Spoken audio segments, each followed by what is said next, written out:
워낙 이례적인 일이라 따져볼 게 많습니다. 국방연구원 박용환 박사와 함께 자세히 알아보겠습니다. 어서 오십시오. 네. 아니 깜짝 놀랐습니다. 김정은 위원장이 막 하얀색 통에 지금 둘러싸여 있는데 그 원심 분리기라는데요. 이걸 보면 이 북한의 핵능력 지금 어느 정도 수준인 겁니까? 사실 오늘 공개한 것만으로는 북한이 핵무기를 얼마나 많이 가지고 있다 추정은 어렵습니다. 네. 다만 이제 기존에 공개됐던 내용을 바탕으로 합계해서 추정컨대 한 많게는 최대 한 100여 발 정도를 만들 수 있는 수준을 갖고 있지 않느냐 이렇게는 추정을 해볼 수가 있습니다. 100여 발을 이미 만들어져 있을 것이다. 네, 그렇습니다. 손실하지 않고 네. 핵연료 그대로를 다 무기화했다면 네. 최대 100여 발 정도. 물론 이제 연구기관마다 평가는 좀 다를 수 있습니다. 네. 그런데 오늘 공개된 그 장소가 지금 상당히 네. 좀 설왕설래가 있던데 어디로 보여요?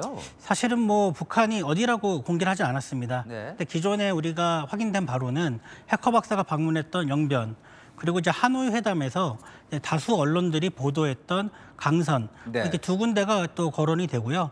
또 공개되지 않은 또 기타 한두 군데가 더 있을 수도 있다. 이렇게 보도가 나오고 있습니다. 저 어디인지가 중요합니까?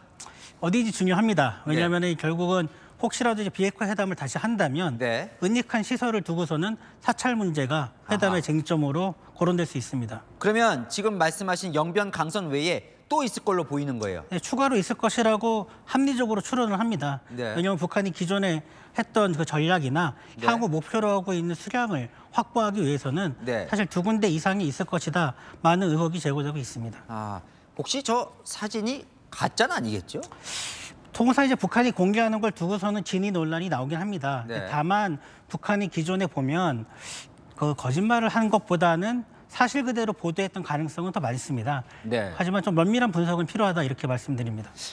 제가 왜 그걸 여쭤보냐면 아니 이렇게 핵시설을 공개하는 경우가 잘 없잖아요. 보통은 보려고 그래도 감추는 경우가 많은데 스스로 공개를 했단 말이에요. 예. 사실은 그래서 이번에 핵시설을 공개한 부분은 네. 김정은과 북한이 고도의 좀 전략적인 셈법을 두고 있는 거 아닌가. 아하. 더군다나 지금 이제 미 대선을 둘 다 앞두고 있고요. 트럼프 당선 가능성이 예전보다는 좀 낮아지는 이런 배경도 좀 작용하지 않았을까 추론해 볼 수는 있습니다. 아하. 보시기에 가장 눈에 띄는 장면이 뭐였습니까? 오늘 사진 이제 여러 장을 공개를 했잖아요. 사실은 일반 국민들이 봐서는 잘 모르거든요. 저게 어떤 의미인지. 네, 사실은 핵공학 전문가가 아니면 예. 이해하는 건 사실 어렵습니다. 다만 이제 북한이 저렇게 다양한 시설을 더 가지고 있을 가능성, 기존에 네. 공개되지 않은 더군다나 또 현대화된 시설을 가지고 있다라고 이미 해커 박사가 증언을 했지만 네. 기존보다 더 발전된 가능성을 우리가 이제 검토해볼 필요성이 있는 거죠. 근데 저렇게 공개를 하면 이제 공개를 안 하는 이유가 보안 시설이다 보니까 저걸 보면 이제 우리나라뿐만 아니라 미국도 다 분석을 할 거 아니에요. 저 북한이 어느 정도 그걸 원래 밝히지 않으려고 하는 거 아닙니까? 저렇게 되면 북한의 정보를 우리가 알 수 있는 거 아니에요? 그런 건 우려를 안 했을까요? 그런 가능성 때문에 네. 만약에 북한이 굳이 공개해야 했다면 네. 김정은의 동선이 노출되는 것을 고려했을 때 네. 영변을 방문했을 가능성이 가장 크고요. 아하. 아니, 그렇지 않다면 네. 오히려 은닉되어 있는 시설을 드러냄으로써 압박을 할 수 있는 가능성도 있는데 네.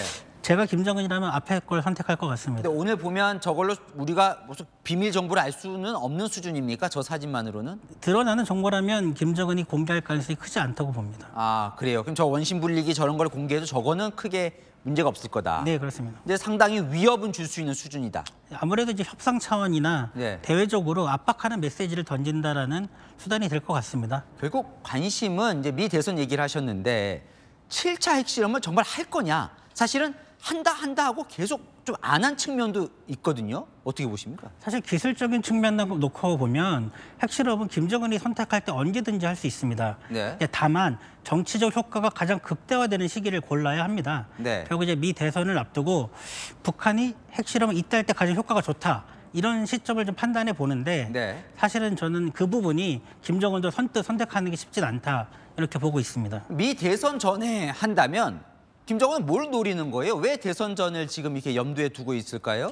아무래도 이제 트럼프 전 대통령은 그 북한과의 대화 가능성을 많이 열어놓고 있습니다. 네. 그렇기 때문에 북한이 트럼프 대선을 위해서 좀 그런 의도가 깔린 상황에서는 핵실험도 선택할 수 있다. 그러니까 위협을 막 주면 뭔가 풀어야 되기 때문에 트럼프 대통령 후보가 더 유리해질 거다. 네, 과거에 핵 문제를 회담했던 트럼프가 유리한 국면을 조성할 수 있다 이렇게 보는 겁니다. 네, 알겠습니다. 여기까지 듣겠습니다. 나와주셔서 감사합니다. 박용환 박사였습니다.